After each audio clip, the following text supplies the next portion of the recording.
The playoffs are here, and you can predict the action all the way to the finals with FanDuel Predicts. Predict the spread, the total points, and even the game-winning moments that make the playoffs. Sign up and get a $25 bonus with FanDuel Predicts. Offered by FanDuel Prediction Markets, LLC, a registered futures commission merchant. 18-plus bonus is non-withdrawable and expires 7 days after receipt. Trading derivatives involves significant risk and may not be suitable for all investors. Manage your activity with their consumer protection tools. Restrictions apply. See terms at FanDuel.com/predicts/bonus-offer-terms. The Rush Hour with James Golden. Entertaining and informative. On the Red Apple Podcast Network. I mean, look, we're in the United States. There's hundreds of millions of people here. And yet the people that we keep hearing about, all of a sudden, the DOJ is spending its time investigating Eugene Carroll and her case with Donald Trump. Yeah, so on a personal level, because of me coming forward almost 10 years ago now against Fox News for sexual harassment, I mean, this is very personal to me that the President of the United States would be coming after somebody who had the courage to come forward and say that something bad happened to them. As a nation, I think that every American should be just really pissed off tonight. I'm not. Because what the hell is the Department of Justice doing? What are they actually doing for the citizens of the United States of America? We are wasting time on cases that, according to legal experts, are not credible, all to fulfill the mission of one man called the President of the United States, who's on a retribution tour. I'm sorry, I'm angry about this. I'm angry about this, not really about the sexual nature of the alleged crime, but as an American. Like, what are we doing? What are our tax dollars paying for with this Department of Justice? Welcome, my friends. That was Gretchen Carlson. Many of you remember her from her Fox News days. Carlos is shaking that he doesn't remember Gretchen Carlson. Consider yourself lucky. Yeah, and she it's a story. We'll talk about it. And we're going to talk, it's Bo Snerdley's Rush Hour, fastest hour in American media. We'll talk about it with the Nessness. That's who we'll talk about it with. Princess Di is in the house. We read, ladies and gentlemen, her royal proclamation yesterday regarding primariness night in Texasness, and it was a beautiful proclamation. We'll discuss that today. But first, Princess Diana, the left is in total meltdown. They are outraged. They are shaken. They are to the core, just incredulous that the Department of Justice has deemed fit to investigate an American citizen by the name of Eugene Carroll. Are you outraged, Your Highness? Like you, I am not outraged at all. Actually, I am delighted. I think that our system of judicial process was a miscarriage of justice, and so I am very, very glad to see that the wrongs may be righted in the end. The meltdown is everywhere, Your Highness. Now, what they're going after, what they're supposedly investigating, is the fact that she lied, committed perjury. Right. Okay? And she has pretty much admitted that she committed perjury. Yes. In fact, Carlos, cut number 12. Eugene Carroll and pretty much admitting what is the crux of all of this, that she did not tell the whole truth, nothing but the truth. Another thing that he and his lawyers have often spoken about is the lack of disclosure about a big Democratic donor funding part of this case. Was there a reason it wasn't disclosed, and did you view this as political in any way?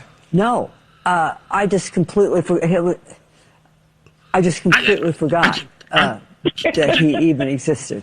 In your deposition? Yes, in my deposition. Forgot.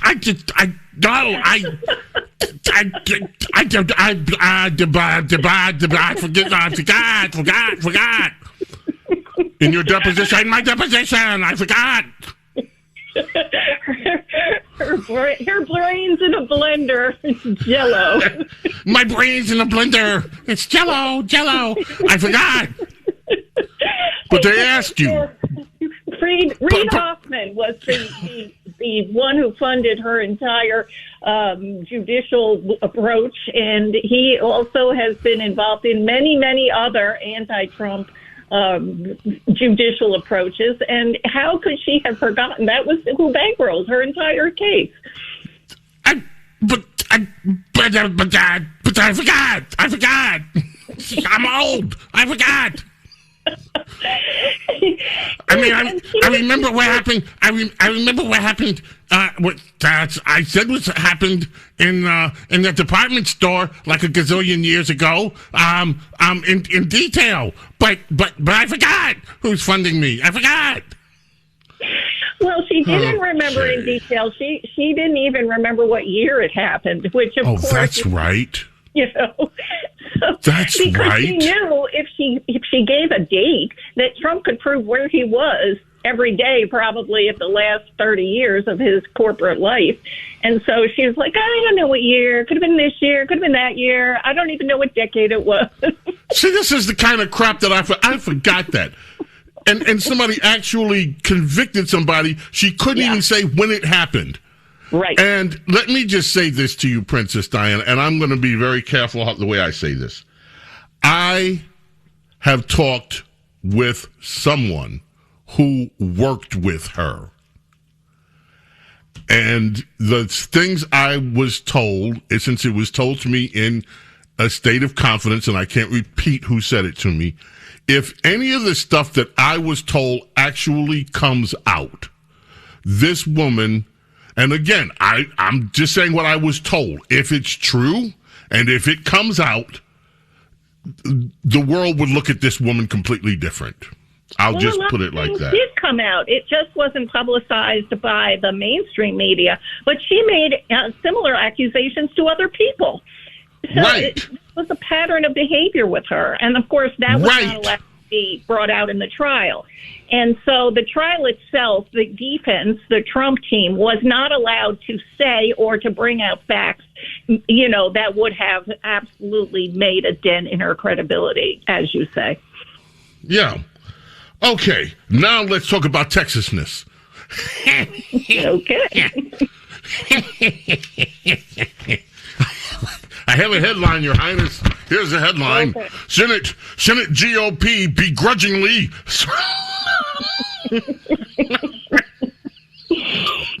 I'm sorry.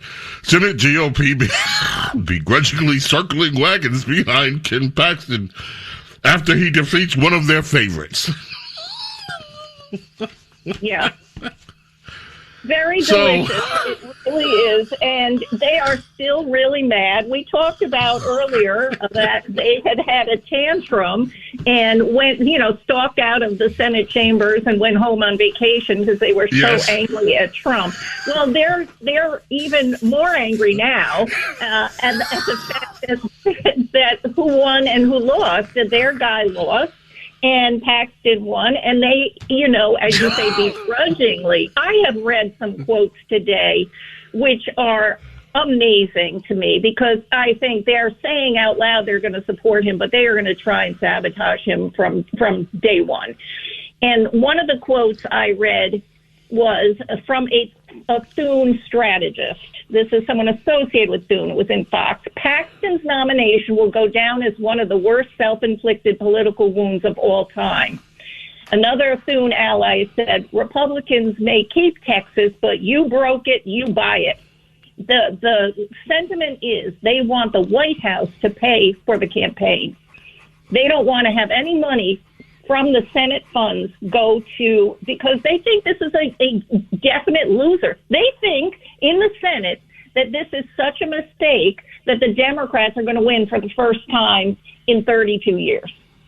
It's outrageous first of all, how wrong they are. As I said in my little proclamation, that your big proclamation, all the conventional wisdom coming from the Senate is wrong. They have this sort of the Republican Senate religion. They believe that populists or Trump supporters or MAGA, whatever you want to call it, the old Tea Party, are unpopular. They're wacko birds, to use a term popularized by John McCain in the day, and that MAGA supporters, that Trump supporters will cost them their Senate majority. They believe this. This is something that McConnell believed, that they are the ones who are the guarantors of Republican power. It is only because of the Senate establishment that there are senators, that there are elected Republicans at all. And their job is to protect the nation from these extremists, which is how they define Trump supporters. So that is the true belief of the, quotient, which are still the GOP establishment, which is a third of them, the McConnell brigade.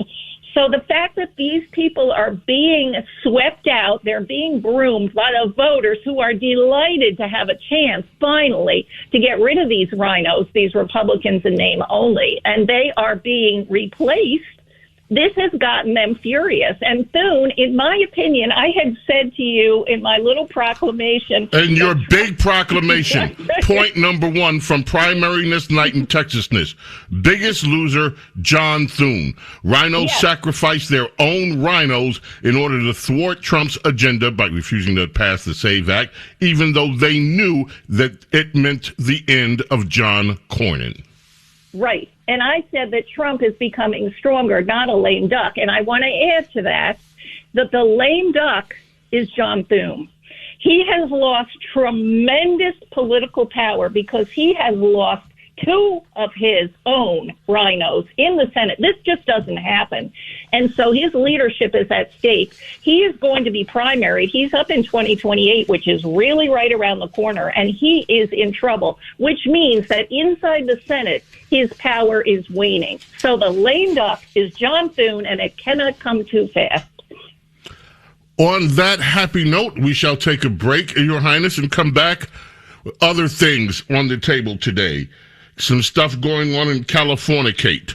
Also, this executive order on mail-in ballots, I want to briefly talk about that with you. That was huge. Yep. And a few other things. So we'll do that. Oh, I know this song. I know a lot of songs. Anyway, 1983, Princess Diana knows this song too. I know she knows it because of what her screen name used to be back in the old days. The Rush Hour with James Golden. Entertaining and informative. On the Red Apple Podcast Network. The Rush Hour with James Golden. Entertaining and informative. On the Red Apple Podcast Network. He's trying to vandalize trust as it relates to vote by mail and so many other categories. With the SAVE Act is trying to even make it more difficult to register, which is not just about voter ID, that act. It's about registration and deciding who and who cannot vote. All of these are consistent with the phone call, the origin story here that he made to Greg Abbott, saying he's entitled to 5 seats in an effort to rig the election before one vote is cast before November. And we're seeing that played out all across this country now after the Supreme Court decision on the Voting Rights Act, Section 2. And yeah, that's Gavin Newsom in one of the most gerrymandered states ever. I'm going to talk about that with Princess Di, but I just had a story that flew in. Princess Di, you're not going to believe this story. Interesting story. Want to hear the headline? I do. Judge reprimanded for noisy sex in chambers revealed as Obama appointee who sentenced Todd Chrisley. Now, I don't know who Todd Chrisley is, but this married judge apparently had noisy sex with a top officer on the police department in her court chambers. She meted out a tough sentence to some reality star that I never heard of. Her name is Judge Eleanor Ross. She's down in Hotlanta, and boy, did it get hot. In the earshot of law clerks, she and the top cop, who's married, by the way, I said that, were getting it on in her chambers. And it got so loud that it became uncomfortable for those that were overhearing it. Wow, what do you think about that, Princess Di? Well, I'm shocked you've never heard of Chrisley Knows Best, the reality show. And second of all, of what? A reality of Chrisley Knows Best was on for years, and a Trump supporter, known Trump supporter, and was, of course, imprisoned for tax fraud. And his daughter, Savannah, is still running a lot of fundraising for the Trump team. But the behavior of this judge, it doesn't surprise me. Being an Obama appointee, you never know what you're going to get. Well, I'm sorry, I never heard of the reality show at all. Didn't know about it. Don't know who Todd Chrisley is. But yeah, I feel embarrassed now. Maybe not, at all, because. Apparently, I think the better reality show would have been if somebody had cameras in her chambers, as it were. Terrible. Why do you read me these headlines? I don't know. I tell you. Because it just, I was here minding my business. We were talking politics, and then this story flashed up in my text box, and I saw the headline. I saw it. It says story yesterday. I saw it yesterday. You could have brought it up. I didn't see it. I didn't see it yesterday. I just saw it. Judge reprimanded for noisy sex in chamber, revealed as Obama appointee, and that's what I saw. And I'm like, what in the good gracious? What is this? And you're here, so I wanted to share. Oh, thank you. Not. Okay, so now when we get back, let's talk about voting. And we have this story. It's not, it's a temporary story. Judge refuses to block Trump order to limit mail-in voting. But okay, we'll get to that. And then I want to talk to you about some other things going on in, believe it or not, Chicago, California, if we have time, Los Angeles, and Texas. So Princess Diana, please stay there. And we'll be right back. The Rush Hour with James Golden. Entertaining and informative. On the Red Apple Podcast Network. The Rush Hour with James Golden. Entertaining and informative. On the Red Apple Podcast Network.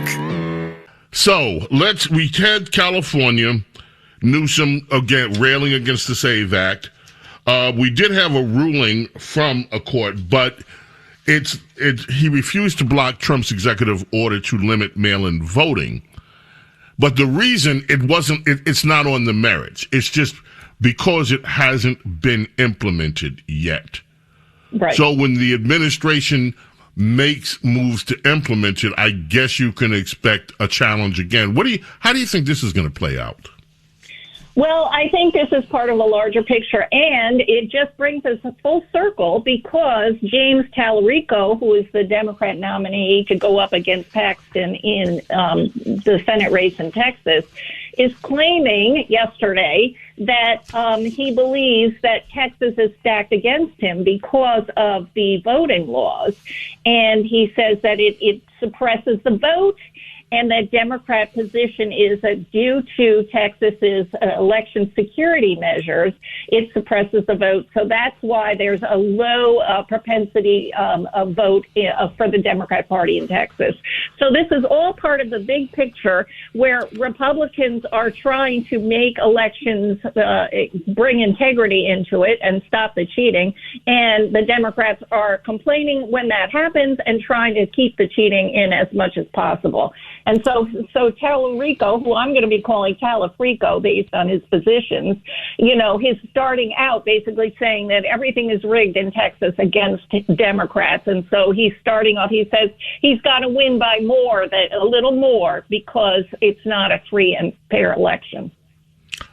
Which I don't understand. If something's rigged, it's rigged. It's not rigged for one. If voting is hard, then it's hard for everybody that tries to vote, not just for one subset of people. The same rules apply to everybody. So I don't understand the argument. Well, you're trying to apply logic to the situation. They just want to cheat. Aha. Okay, speaking of Mr. Tallarico, we have two cuts from James Tallarico, and this Christian nationalist business that they're flying. Cut 25, Carlos. This is Mr. Tallarico, the Democrat nominee for the Texas Senate, and what he has to say about school choice. This Christian nationalist movement is trying to pass these things called private school vouchers. And if you're not an education policy person, you may have never heard of this. But essentially, it's an effort to take tax dollars out of our public schools, which are underfunded as they are. Texas is 43rd in the nation in per student education funding. So it's taking dollars out of the classroom and giving it to unaccountable private schools, usually Christian private schools. Again, part of this effort to blur the lines between church and state. And the governor of Texas, Greg Abbott, made this his top legislative priority for the year last year. Now, a few things about that. This idea that public schools are underfunded. We spend more on public schools in this country than most nations in the world spend on public schools, with far fewer results. They are failing. The amount of money we spend per student is, in some cases, over $20,000 a year. In other cases, we're in the high teens. And what do we get? Per student, we get students that come out of school uneducated, unprepared to face the world in terms of public school. Now, he's claiming that this, and most of it goes to Christian schools. Well, I prove it, number one, but even if it did, what's the problem? These people pay taxes. And this business of Christian nationalists, they want to make sure that especially Black and Hispanic students stay in failing schools. That is the Democrat position. No matter what, we want to imprison your children in failing schools, and we will damn anybody that tries to release them from this prison of miseducation. Your thoughts on Mr. Tallarico with that one, Princess Di? I agree with every word you said, and as I'm listening to him, I would love for you to play that again, because my ear picked up, he sounds exactly like James Comey. His intonation, the way he kind of goes up at the end in that kind of upspeak, I was like, oh my goodness, they must go to the same school of how to handle the media. Do you think that sounded like James Comey? Is it just I'm me? going to listen with it with those ears now. Go ahead. Part of this Christian nationalist movement, yes, is trying to pass these things called private school vouchers.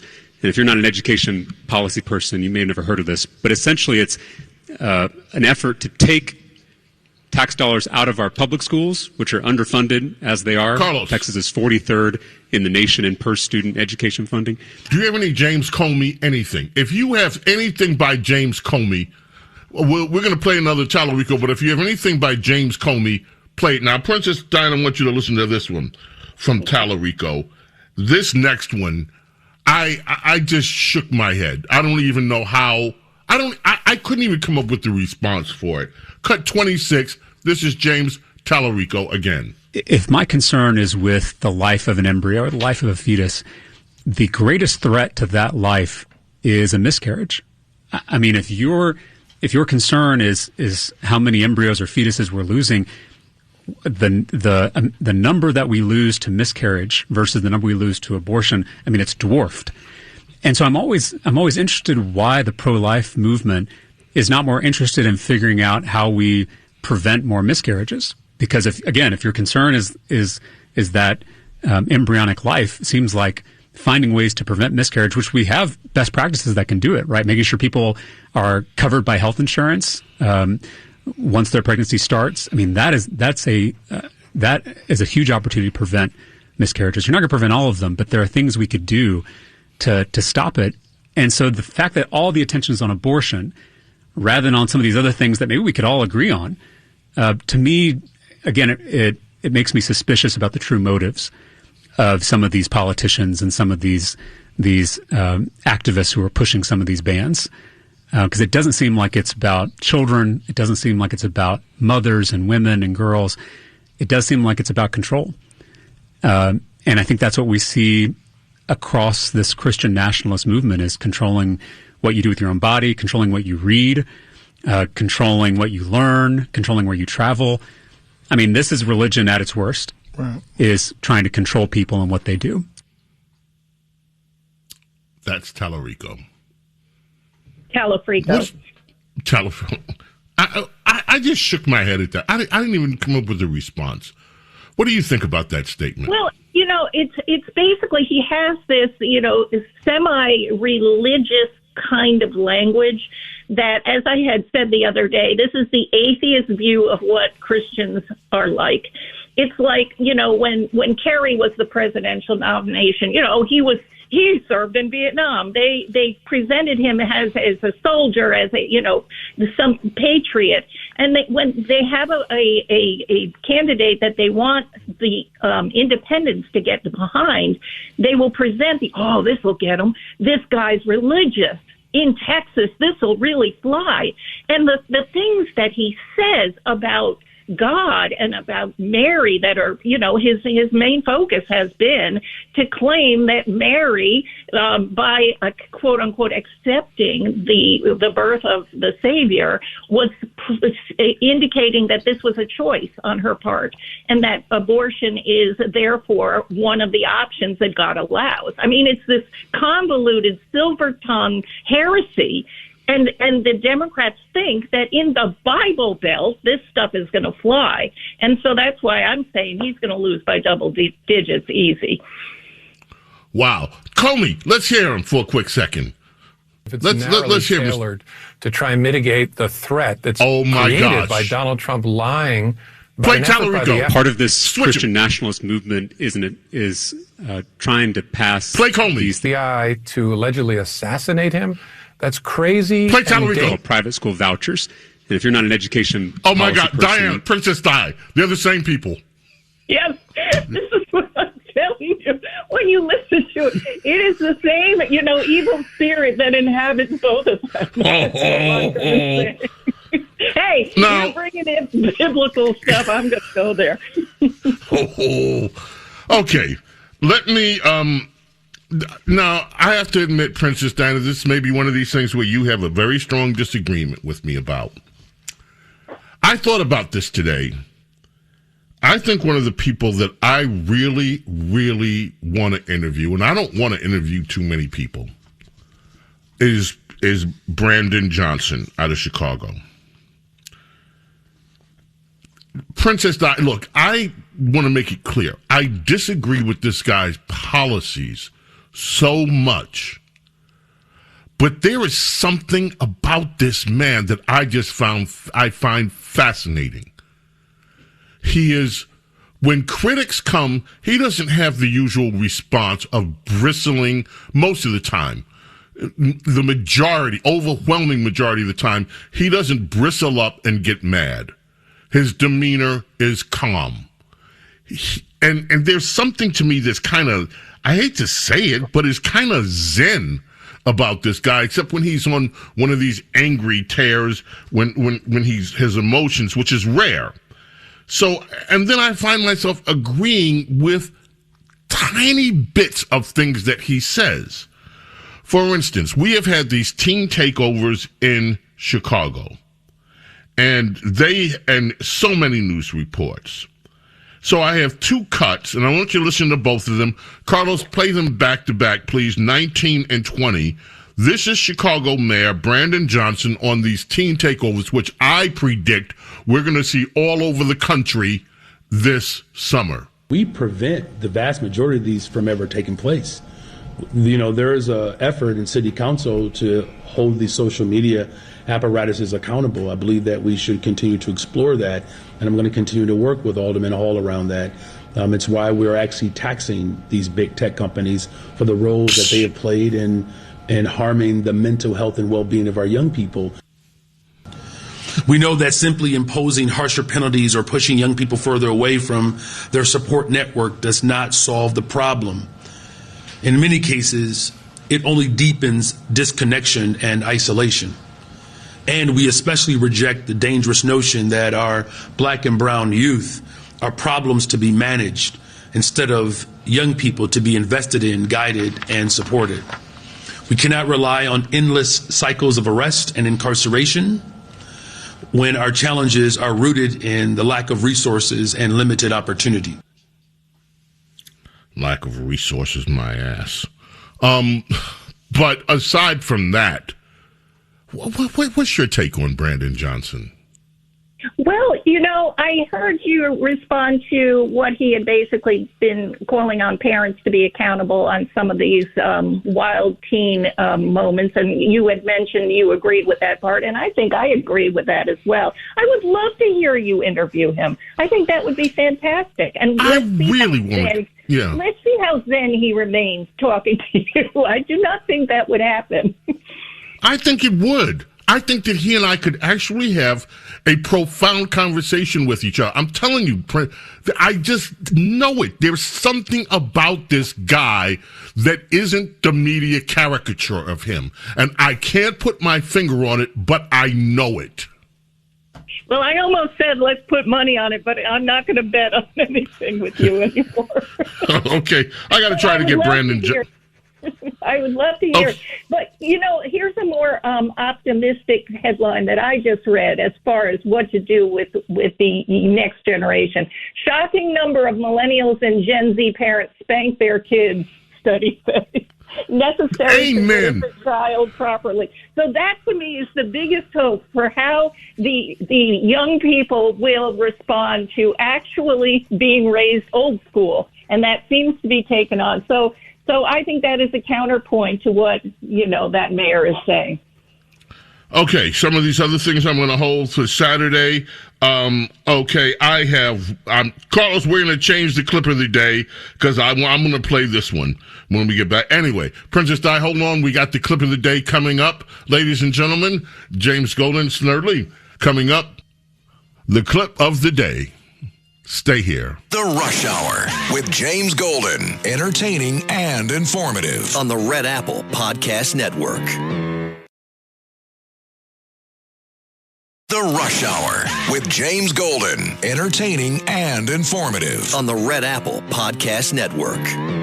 It is time, ladies and gentlemen, for the clip of the day. Sadly, by the way, we don't have the clip of the big story that broke halfway when they found out the judge that was reprimanded for having noisy sex in her chambers was revealed as an Obama appointee. We don't have a clip of that, what happened in her chambers. But we do have something from, you'll be glad of that, Princess Diana, but we do have this one from California. It is California State Assemblyman Carl DeMaio, and here is our clip of the day. California State Assembly member Carl DeMaio here with yet another bad bill alert from Sacramento. This one would give preferential sentencing treatment to illegal immigrants. In other words, citizens would be judged harsher than people here illegally. It's Assembly Bill 2669, and you should take a look at it because it says when a prosecutor is deciding whether or how much to charge an illegal immigrant, that they are now going to be required to take into account the possible impacts it might have on the illegal immigrant if they're charged with the crime as it relates to their ability to stay in this country. Insane. It's a double standard on justice. You do the crime, you do the time. People should be judged equally. And this is so offensive because it literally punishes citizens in a harsher way than people here illegally. Contact your legislator and say justice should be blind, equal protection and punishment under the law. Say no to Assembly Bill 2669. And a twin spin, this is the governor of California, Gavin Newsom, clip of the day, part 2. One thing that I think we're going to try to do with your support is tax 100%. Anyone from California that receives any of those funds, we want to tax 100% of those proceeds. And that's an action the state of California can take. It's an action we look forward to taking. He's talking about the Trump compensation fund, the DOJ compensation fund. They want to tax 100% of it. Princess Di, quickly your thoughts. Did you hear what Scott Bessent, the Treasury Secretary, responded on that? What did he say? He says you can't fix stupid. I love it. Princess, thank you so much for being with us. Anytime, Sir James. It's wonderful to be with you. You're the best thing. Gladys Knight has a birthday today, born in 1944. Gladys Knight and the Pips. We got to go. May God bless, protect each and every single one of you. Your families, your loved ones. Love and gratitude for your being here with me and allowing me to be with you. Until mañana, I bid you adieu. Bye. Thanks for listening to Bo Snerdley's Rush Hour. You can hear Bo Snerdley's Rush Hour weekdays at 4 on 77 WABC. If you like the podcast, share it with your friends and listen anytime at WABCRadio.com and download the WABC Radio app. Hit that subscribe button on all major podcast platforms. Plus, follow WABC on social on Instagram, TikTok, Facebook, and X. See you next time for a new episode so you never have to wonder. What the heck is going on here?